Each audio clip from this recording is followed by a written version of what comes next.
Oi, eu sou a Camila, eu estou no 8º semestre de nutrição e eu vou apresentar um trabalho sobre biodisponibilidade. Como suprir as necessidades dos micronutrientes na dieta e como melhorar a biodisponibilidade dos mesmos. Slide 2. Definição. O termo biodisponibilidade ele vai representar a parte do nutriente ingerido que vai ter o potencial de suprir as demandas fisiológicas no tecido-alvo. O termo biodisponibilidade ele foi usado primeiramente no meio farmacológico com o intuito de estabelecer a proporção em que determinada droga intacta alcança a circulação e a razão na qual isso acontece. Na década de 80, então, partindo do princípio de que a simples presença do nutriente na dieta não garantia sua utilização pelo organismo, passou-se a utilizar esse termo biodisponibilidade. Então, bem resumidamente, de maneira concisa, biodisponibilidade vai ser a fração de qualquer nutriente ingerido que vai ter o potencial de suprir as demandas fisiológicas nos tecidos alvos. Os fatores relacionados ao alimento, a forma química e o estado físico no qual as vitaminas se encontram na matriz do alimento afetam diretamente sua absorção. Essas propriedades elas podem ser influenciadas pelos efeitos de processamento ou preparação do alimento, com possíveis consequências na absorção do nutriente. Alguns componentes da própria refeição podem afetar de maneira negativa ou positiva, então pode aumentar ou diminuir a biodisponibilidade e a absorção do nutriente. Do mesmo modo, outros fatores como substâncias ingeridas, como por exemplo álcool, drogas lícitas e ilícitas, também podem interferir nos mecanismos fisiológicos da absorção. A utilização e o transporte da vitamina absorvida nos tecidos incluem a absorção celular e a conversão para uma fórmula que vai realizar a função bioquímica daquele nutriente. Dentre os fatores que interferem na absorção e a utilização de algumas vitaminas e minerais estão a interação com alguns outros nutrientes ou componentes da dieta e as condições fisiológicas do organismo em que esse nutriente se encontra.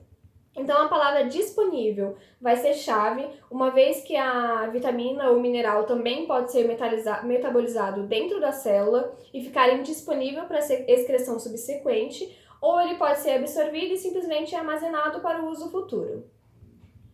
Slide 3. Micronutrientes. Os micronutrientes eles são necessários em menores quantidades, mas não por isso deixam de ser essenciais aos organismos. Eles são necessários em quantidades de microgramas ou miligramas, dependendo do nutriente.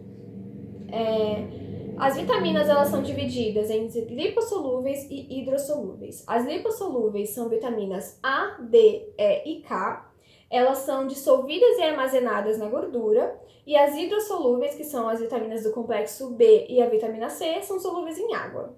As de natureza lipossolúveis, elas podem ser armazenadas e ingeridas em maiores ou menores quantidades em determinados dias do que em outros.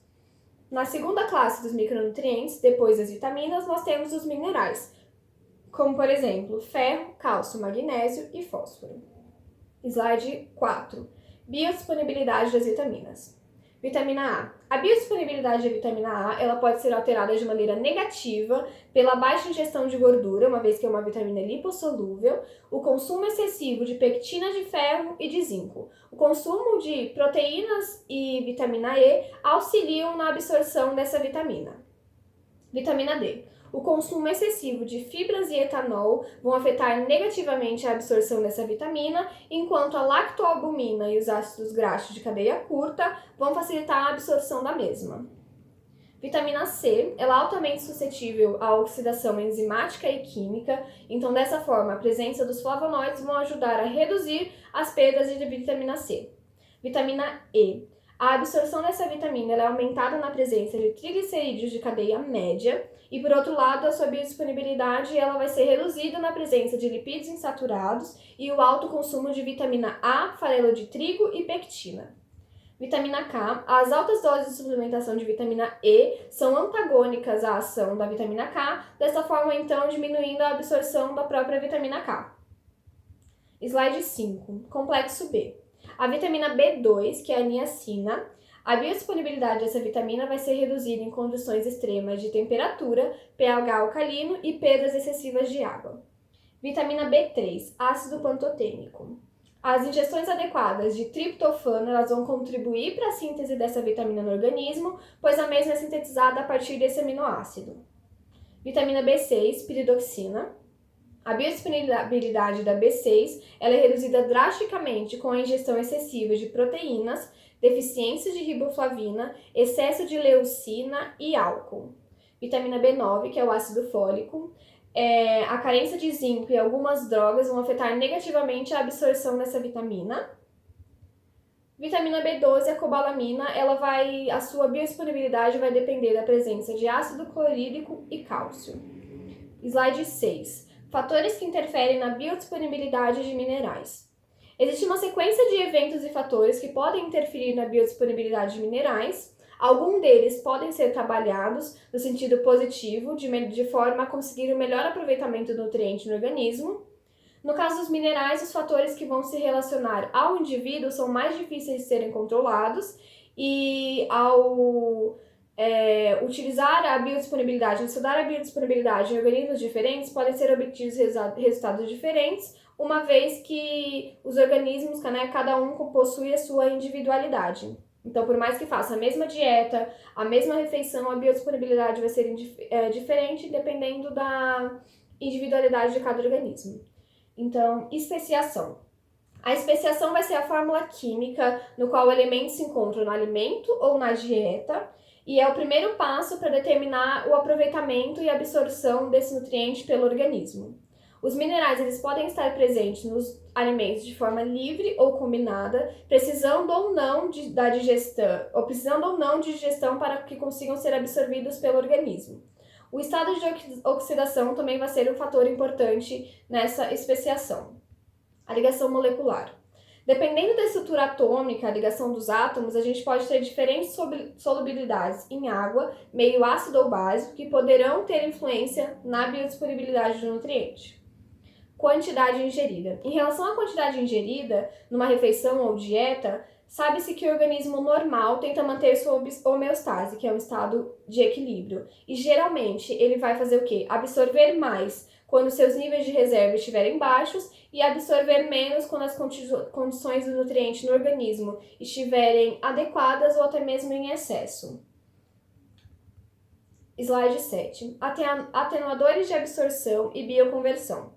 A presença na dieta de ligandes antagônicos ou facilitadores pode ter influência na absorção e bioconversão para a forma ativa, ou seja, para a forma funcional do elemento no organismo. Então, pode-se citar como exemplos os fitatos, tianinos, oxalatos, que podem diminuir a absorção, e, por outro lado, ácidos orgânicos e alguns aminoácidos que podem facilitar essa absorção e bioconversão no organismo.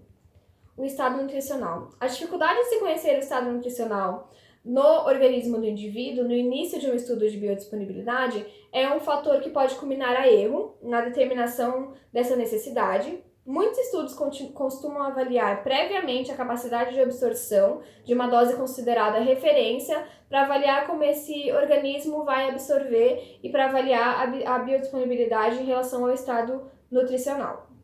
Os fatores genéticos. Alguns fatores genéticos são responsáveis pelas alterações na absorção, como, por exemplo, indivíduos portadores de hemocromatose, onde ocorre aumento da absorção do ferro. Então, atualmente tem se procurado estudar esses pacientes, visando desvendar os mecanismos por trás dessa absorção aumentada do ferro. E na acrodermatite enteropática, é uma desordem genética que leva à deficiência de zinco. Então, existe dificuldade na absorção desse nutriente. Interações. Com o conhecimento das interações entre nutrientes e a influência dos demais